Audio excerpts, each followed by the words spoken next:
Well, several years ago, Fortune magazine interviewed a number of executives and movers and shakers and successful people and asked them to name one bit of advice that they received during their formative years that proved helpful to them later on.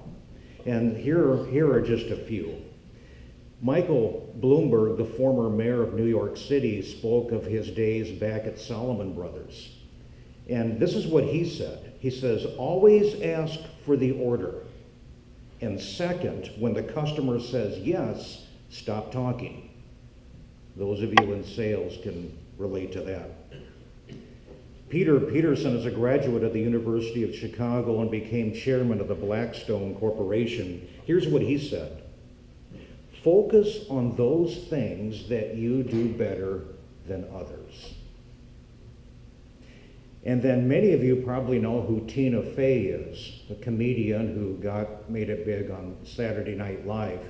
This is what she learned from Oprah Winfrey, and I quote, always be the only person who can sign your checks. That's not bad advice.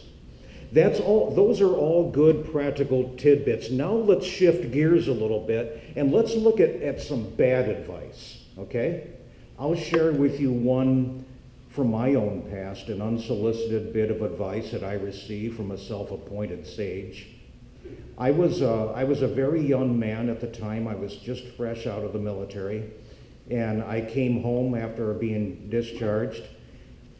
And I decided at that point that I wanted to go back to school, and I chose to go to college in order to learn a profession.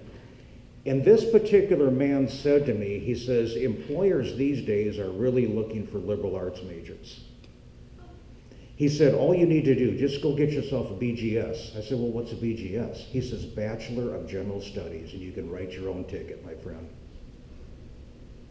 Even back then, I knew bad advice when I heard it, and I'm glad I didn't take that. Have you ever received a bit of advice from someone, perhaps unsolicited, that you just knew it was so bad and it made you scratch your head and you wonder, where did that come from?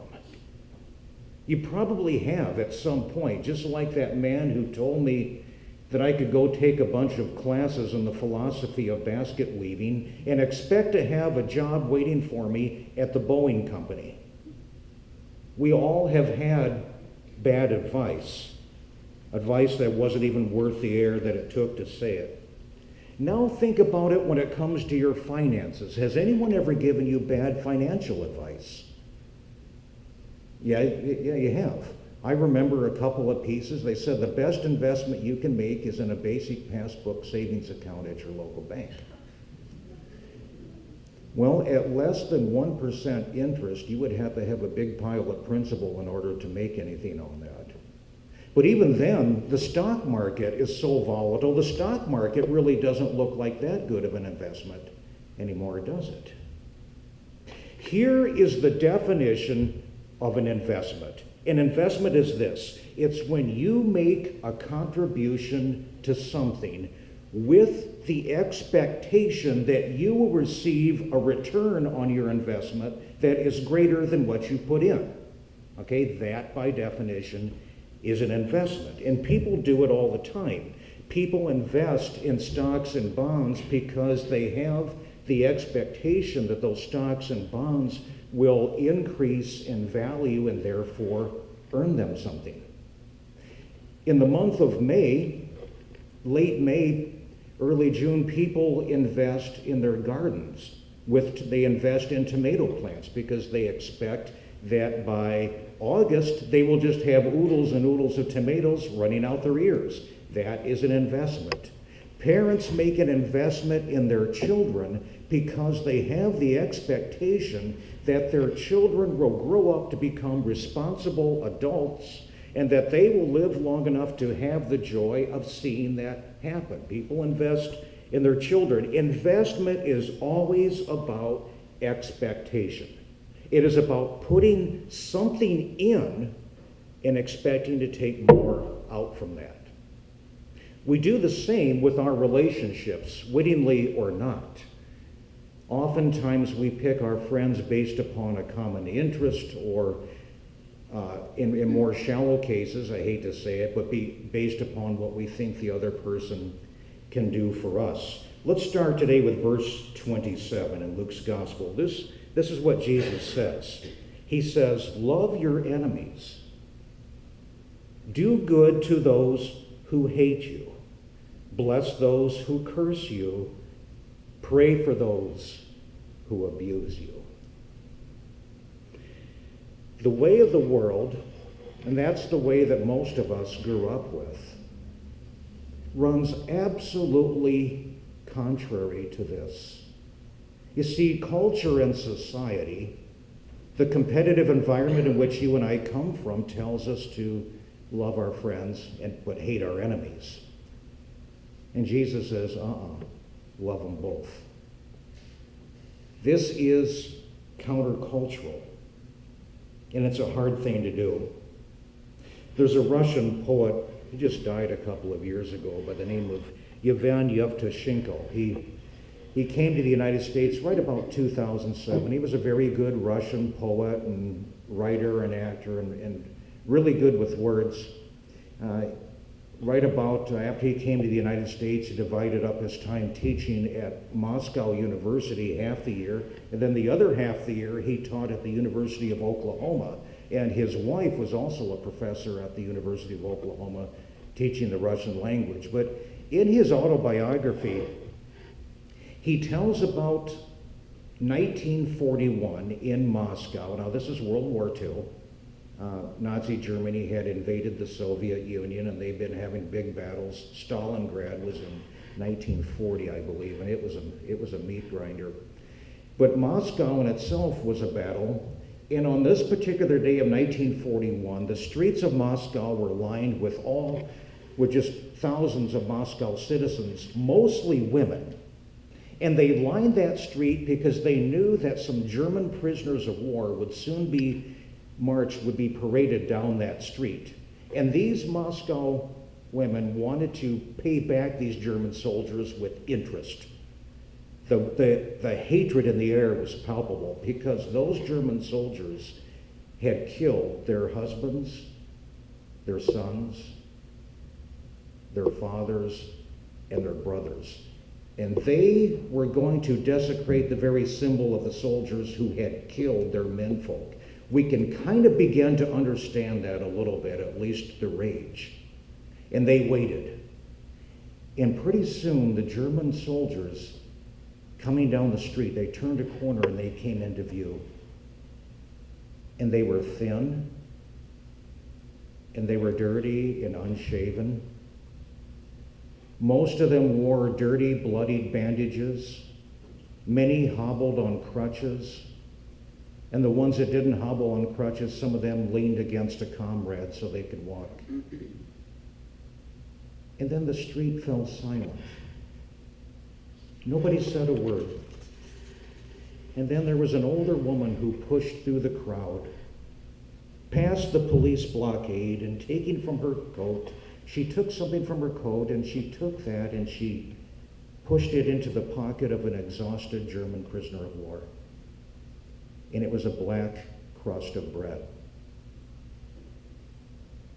And then other women in the crowd followed suit, and they rushed over to the German POWs and started putting into their hands and their pockets bread, cigarettes, whatever good that they could find and that they could possibly offer them. For those German soldiers were no longer enemies. They were people. For you and I to love our enemy, we first have to see him or her as human. The Dalai Lama once said that, our enemy, the person that we fear or hate, that person is just like us. They want the same thing out of life that you and I want. They want family and freedom. They want joy and happiness. Let's look at verse 35. Jesus said this, "But love your enemies. Do good and lend, expecting nothing in return." Now, he does say right after that that our reward will be great and that we will be called children of the Most High. This teaching of Jesus from Luke chapter 6 comes from the Sermon on the Plain. It's different from the Sermon on the Mount, and it is one of his most difficult teachings. It's difficult for most of us with counter sensibilities because it would seem today like it's just bad investment advice. Who would give without expecting something, tangible or otherwise, in return? Who would love a person who loathes them?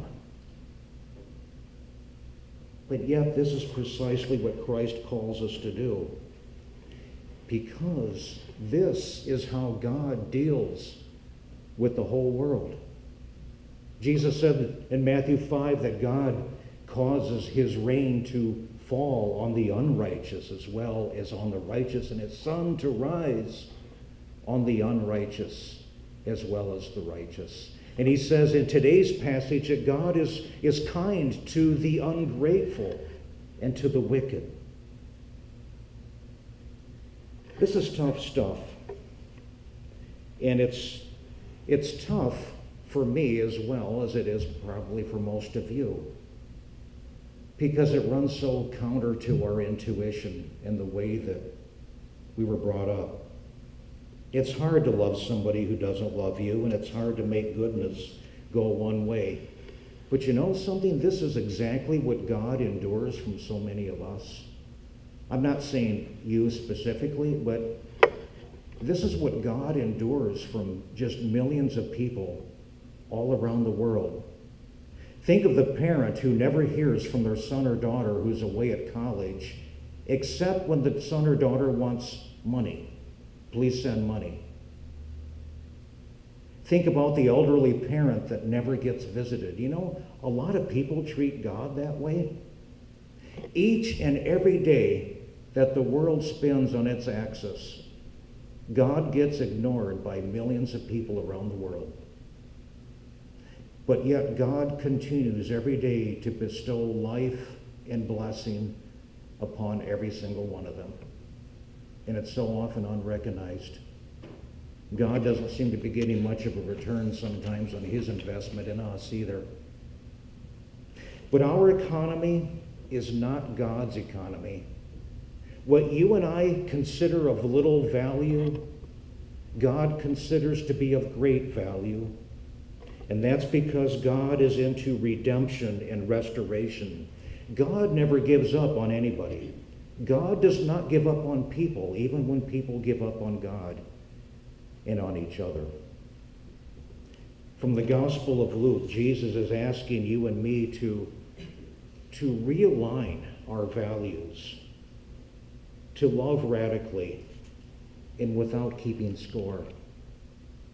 For ultimately, our reward will be great, and we shall be called children of the Most High God.